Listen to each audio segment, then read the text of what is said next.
गाबोन 73थि भारत उदांस्रि सानखौ लोब्बा लानानै जोङो एसेबाबो फालिनो आखायाव लादों दुलाराय बर' फरायसाफोरा। बेनिखायनो जायगाखौ जोङो साफा खालामगासिनो दं। दा बे समाव दुलाराय बर' फरायसाफोरनि लोगो हारिमु नेहाथारि दिलीप नार्जारी आदा दं। बेजों लोगोसे गुवाहाटी मुलुगसोलोंसालि दुलाराय बर' फरायसाफोरनि मोनसे समनि आफादगिरि सुनिल फंबाय दं।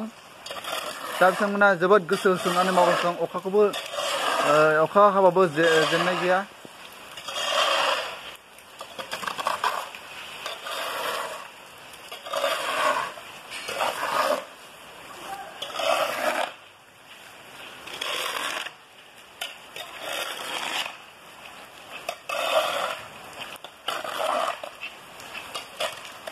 फंबाय मा खालामदों? गाबोननि थाखाय साजायबाय।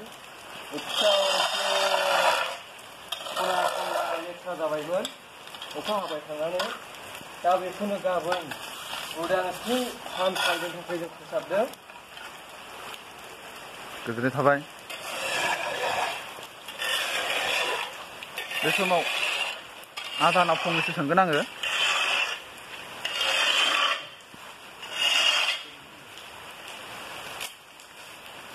गाबोनहाय जोङो माबायदि फालिनो लादों आखायाव बेखौ फंनैसो। बिदिनो सानफ्रामबो बादि जेरै फालिदों बेबायदिनो फालिदों। जोंहाथ' आरो फ्लेग थिखांनांगौ जाहैबाय। जों भारत सिङाव थानाय हिसाबै जों उदांस्रि जायाखैबाबो जिहेथु जों भारतनि संबिजिराव सोलिदों हिसाबै जों भारतनि सिङाव थानाय जों भारतनि नियम बादि इण्डियाननि फ्लेग बा भारतनि फिरफिलाखौ उरायहोनांगौ। बेनिखायनो माखासे जामनानै थानाय गावनिनो जोंनि अफिस बा गावनिनो न' बादि साननानै जों साफा खालामनाया जोंनि दायथ'। बेनिखायनो खालामदों। जोंनि न'खौ जों साफा खालामना लाग्रोनांगौ। बेनिफ्राय गुबुनखौ जों बुंनो हानाय मोनसे राहा जायो। बेनिखायनो गावबागाव गोजोननाय थाबाय।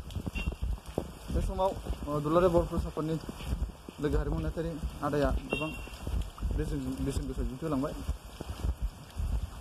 जों बे समाव अखा हायाब्ला आरोबाव बांसिनै साफा खालामनो हागौमोन। नाथाय माखासे हाब्रु जानायनि जाहोनाव थेवबो जों लासै लासै खालामजोबगोन जा हायो। एसेनोसै, दोनथ'नाय जाबाय।